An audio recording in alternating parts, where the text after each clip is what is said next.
Mission ದಿವ್ಯಾಸ್ತ್ರದ ಅಡಿಯಲ್ಲಿ ಅಗ್ನಿ 5 ಕ್ಷಿಪಣಿಗೆ ದೊರೆಯಿತು ಭಾರೀ ಬಲ. ಏಕಕಾಲದಲ್ಲಿ 4 ಪರಮಾಣು ವಾರ್ ಹೆಡ್ಗಳ ಧೂಳಿಪಟ. ಅಮೆರಿಕ, ರಷ್ಯಾ, ಚೀನಾ ಮತ್ತು ಫ್ರಾನ್ಸ್ನಂತಹ ದೊಡ್ಡ ದೇಶಗಳ ಸಾಲಿಗೆ ಭಾರತ. ಬನ್ನಿ ತಿಳಿಯೋಣ ಏನಿದರ ಮಹತ್ವ.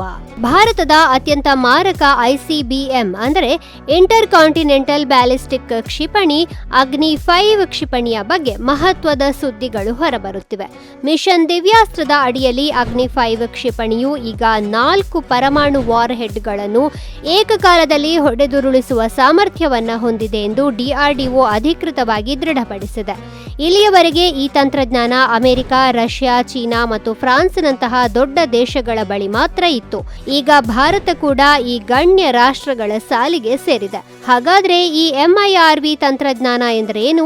ಇದು ಯಾಕೆ ವಿಶೇಷವಾಗಿದೆ ಮತ್ತು ಇದು ಭಾರತದ ಕಾರ್ಯತಂತ್ರದ ಬಲವನ್ನು ಹೇಗೆ ಹೆಚ್ಚಿಸುತ್ತದೆ ಎಂಬ ಬಗ್ಗೆ ವಿವರವಾಗಿ ತಿಳಿಯೋಣ.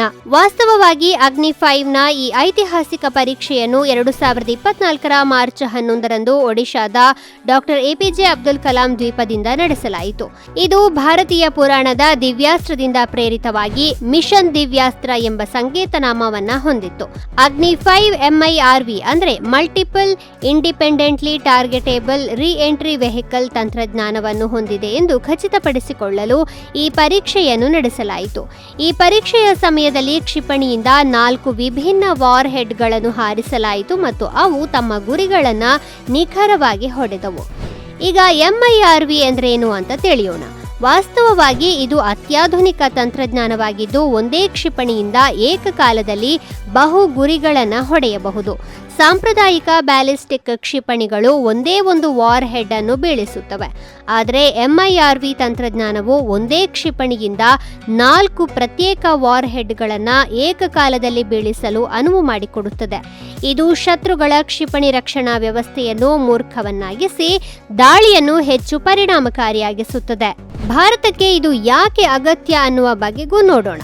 ವಾಸ್ತವವಾಗಿ ಭಾರತವು 2 ಪ್ರಮುಖ ಅಪಾಯಕಾರಿ ನೆರೆಹೊರೆಯವರನ್ನ ಹೊಂದಿದೆ. ಅವುಗಳೆಂದರೆ ಚೀನಾ ಮತ್ತು ಪಾಕಿಸ್ತಾನ. 2 ಪರಮಾಣು ಶಸ್ತ್ರಾಸ್ತ್ರಗಳನ್ನು ಹೊಂದಿವೆ. ಚೀನಾ ಬಳಿ DF-41 ಕ್ಷಿಪಣಿ ಇದ್ದು ಅದು 10 ವಾರ್ ಹೆಡ್ಗಳನ್ನು ಬೀಳಿಸುವ ಸಾಮರ್ಥ್ಯವನ್ನು ಹೊಂದಿವೆ. MIRV ತಂತ್ರಜ್ಞಾನದಿಂದ ಸಜ್ಜುಗೊಂಡಿರುವ ಅಗ್ನಿ 5 ಚೀನಾ ಮತ್ತು ಪಾಕಿಸ್ತಾನ ಎರಡಕ್ಕೂ ಪ್ರಮುಖ ಪ್ರತಿಬಂಧಕವಾಗಲಿದೆ. ಅಧಿಕೃತವಾಗಿ 5,000 ಕಿಲೋಮೀಟರ್ಗಳಿಗಿಂತಲೂ ಹೆಚ್ಚು. ಆದರೆ ಕೆಲವು ವರದಿಗಳ ಪ್ರಕಾರ ಇದು 8,000 ಕಿಲೋಮೀಟರ್ಗಳವರೆಗೂ ಹೋಗಬಹುದು. ಇದು ಭಾರತವು ಏಷ್ಯಾ, ಯುರೋಪ್ ಮತ್ತು ಆಫ್ರಿಕಾದ ಕೆಲವು ಭಾಗಗಳಲ್ಲಿ ದಾಳಿ ಮಾಡಲು ಅನುವು ಮಾಡಿಕೊಡುತ್ತದೆ. DRDO ಪ್ರಕಾರ ಅಗ್ನಿ 5 4 ವಾರ್ ಹೆಡ್ಗಳನ್ನು ಹೊತ್ತೊಯ್ಯಬಲ್ಲದು. ಪ್ರತಿಯೊಂದು 150ರಿಂದ 300 ಕಿಲೋ ಟನ್ಗಳ ಗಾತ್ರದಲ್ಲಿರುತ್ತದೆ. ಅದು ಎಷ್ಟು ಶಕ್ತಿಶಾಲಿಯಾಗಿದೆ ಎಂದರೆ ಒಂದೇ ಕ್ಷಿಪಣಿಯಿಂದ 4 ವಿಭಿನ್ನ ನಗರಗಳನ್ನು ನಾಶ ಮಾಡಬಹುದು. ಅಗ್ನಿ 5ನಲ್ಲಿ MIRV ಅಳವಡಿಸಲಾಗುತ್ತದೆಯೇ ಅಥವಾ ಇಲ್ಲವೇ ಎಂಬುದರ ಕುರಿತು ಬಹಳ ಸಮಯದಿಂದ ಚರ್ಚೆಗಳು ನಡೆಯುತ್ತಾ ಇದ್ದವು. ಕಡೆಗೂ ಅಗ್ನಿ 5 4 ವಾರ್ ಹೆಡ್ಗಳನ್ನು ಹೊತ್ತೊಯ್ಯಬಲ್ಲದು ಎಂದು DRDO ಈಗ ಸ್ಪಷ್ಟಪಡಿಸಿದೆ. ಈ ಸಂಖ್ಯೆಯನ್ನು ಸಮತೋಲಿತವೆಂದು ಪರಿಗಣಿಸಲಾಗುತ್ತದೆ, ಯಾಕೆಂದರೆ ಇದು ಕ್ಷಿಪಣಿಯ ತೂಕ ಮತ್ತು ವ್ಯಾಪ್ತಿ ಎರಡನ್ನೂ ಕಾಪಾಡಿಕೊಳ್ಳಲು ಅನುವು ಮಾಡಿಕೊಡುತ್ತದೆ. ಮೂಲತಃ ಭಾರತವು ನೋ ಫಸ್ಟ್ ಯೂಸ್ ನೀತಿಯನ್ನ ಹೊಂದಿದೆ. ಅಂದ್ರೆ ಭಾರತ ತಾನಾಗಿ ಮೊದಲು ಪರಮಾಣು ದಾಳಿ ನಡೆಸುವುದಿಲ್ಲ. ಆದರೆ ಒಂದು ವೇಳೆ ಶತ್ರು ದಾಳಿ ಮಾಡಿದರೆ ಭಾರತವು ಈಗ ಒಂದೇ ಕ್ಷಿಪಣಿಯಿಂದ 4 ವಿಭಿನ್ನ ಶತ್ರು ಗುರಿಗಳನ್ನು ನಾಶ ಮಾಡುವ ಸಾಮರ್ಥ್ಯವನ್ನ ಹೊಂದಿದೆ. ಈ ತಂತ್ರಜ್ಞಾನವು ಭಾರತದ 2ನೇ ದಾಳಿ ಸಾಮರ್ಥ್ಯವನ್ನು ಬಲಪಡಿಸುವ ಮೂಲಕ ಶತ್ರುಗಳು ಮೊದಲು ದಾಳಿ ಮಾಡುವುದನ್ನು ತಡೆಯುತ್ತದೆ.